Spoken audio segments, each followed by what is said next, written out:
Hi friends, welcome to Deenbandhu academy.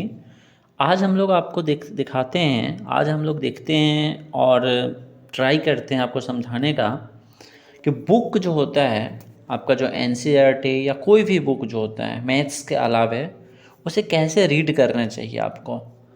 जिस भी आप बुक से सेल्फ स्टडी करेंगे तो कैसे नोट्स को प्रिपेयर करना चाहिए। नोट्स जो प्रिपेयर करना चाहिए तो नोट्स का जो लाइन होता है, टॉपिक होता है, खुद से कैसे बनाते हैं उसका हम डिस्कस करते हैं कि आपको कैसे टॉपिक बनाना चाहिए। बहुत स्टूडेंट जो होता है सिर्फ नोट्स खोजता है, ठीक है, कि नोट्स कहीं से मिल जाए, याद कर ले, एग्ज़ाम निकाल ले।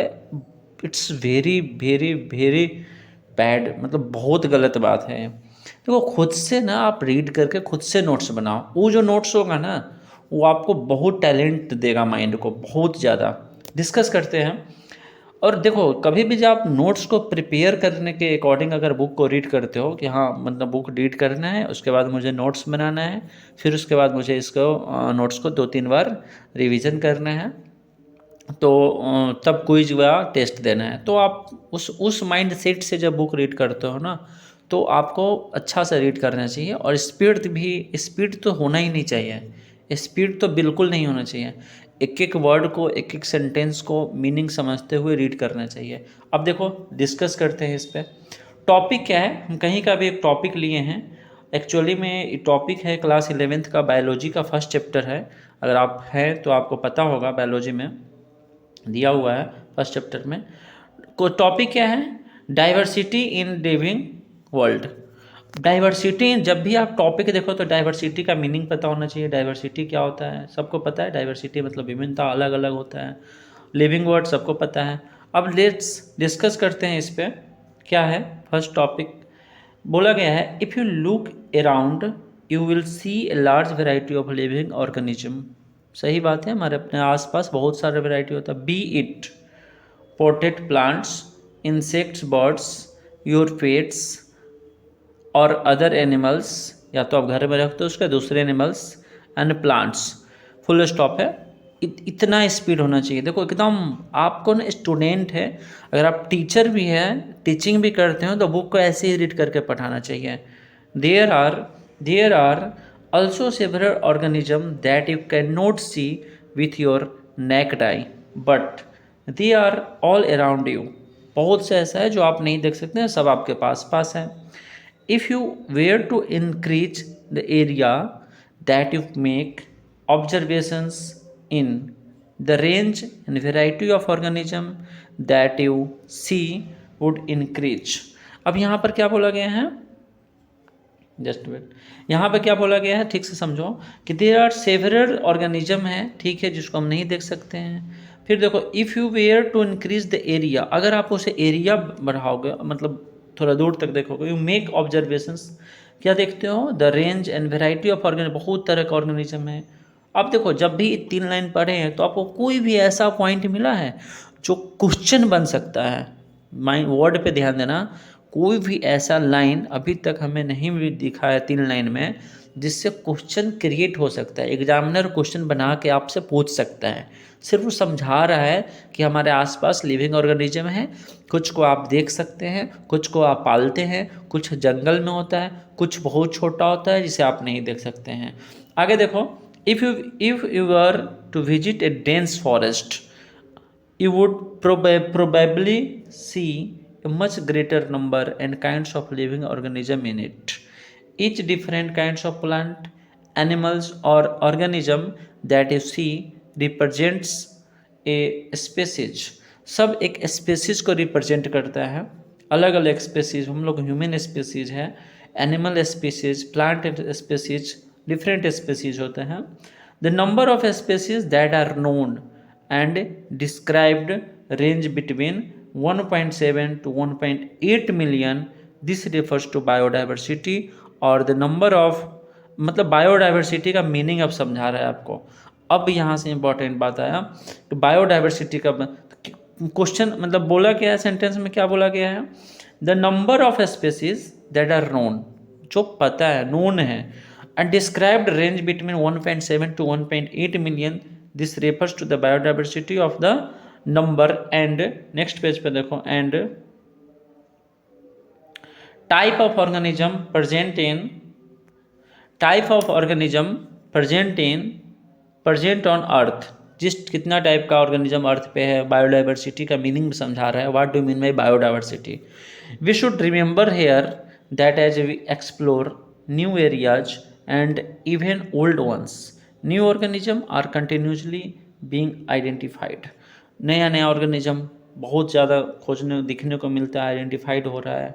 अब यहाँ पर क्या बोला गया, एज स्टेटेड अर्लियर, बहुत पहले का बात बोला है, there are millions of the plants and animals in the world, we know the plants and animals in our own area by their local names, अपना अपना नाम होता है, this local names would vary from place to place even within a country, एक ही country में different different जगह पे अलग अलग नाम होता है। Probably you would recognise the confusion that would be create if did not find ways and means of talk to each others to refer to organism we are talking about। तो इसमें आपको सिर्फ क्या बता रहा है कि जो भी ऑर्गेनिज्म होता है उसका एक ही इस कंट्री में डिफरेंट डिफरेंट होता है बायोडाइवर्सिटी का। जैसे कुछ प्लांट होता है जिस प्लांट को आप डिफरेंट स्टेट में डिफरेंट नाम से जानते हो, साउथ में कुछ और नाम होगा, नॉर्थ में कुछ और, कुछ स्पेसीज होते हैं उसका साउथ इंडिया में कुछ और नाम होता है, हम लोग के इधर मतलब नॉर्थ ईस्ट में कुछ और नाम होता है, तो आप इसको अच्छा से समझ जानते हैं। Hence there is a need to standardise the naming of living organism such that the particular organism known by the same name all over the world, this process is called nomenclature। अब बता दिया आपको nomenclature क्या होता है, what do mean by nomenclature. Nomenclature क्या है, nomenclature क्यों ज़रूरत पड़ा, तो ये स्टैंडर्डाइज करने के लिए नेमिंग की भी किसी भी लिविंग ऑर्गेनिज्म को जिससे वह पूरे वर्ल्ड में जाना जा सके, उसे क्या बोलेंगे, नोमेनक्लेचर। फिजिक्स में क्या होता है, एसआई यूनिट, बायोलॉजी में उसे क्या बोला गया है, नोमेनक्लेचर, लिविंग ऑर्गेनिज्म का जब नाम देते हैं। नोमेनक्लेचर और naming is only possible when the organism is described correctly and we know to what organism is name is attached to. This is identification in order to facilitate the study. Number of scientists have established procedures to assign a scientific name to each known organism। मतलब scientific name देता है, जो scientist होता है वो अपने define कर देता है, वो बता रहा है, आपको समझा रहा है। This is acceptable to biologists all over the world. For plants, scientists' names are based on agreed principles and criteria which are provided in International Code of Botanical Nomenclature (ICBN). International Code for Botanical Nomenclature (ICBN) क्या होता है, international code for botanical nomenclature. अब जब भी book आप read करते हो, तो इस टाइप का जब भी एब्रिविएशन मिले तुरंत उसे हाईलाइट कर दो और पेंसिल लेकर बुक रीड करो। सबसे पहले बात ना, देखो हाईलाइटर लेकर बुक रीड नहीं करो, वर्ड पे ध्यान देना, पेंसिल लेकर रीड करना चाहिए बुक, और पेंसिल से उसे मार्क करना चाहिए।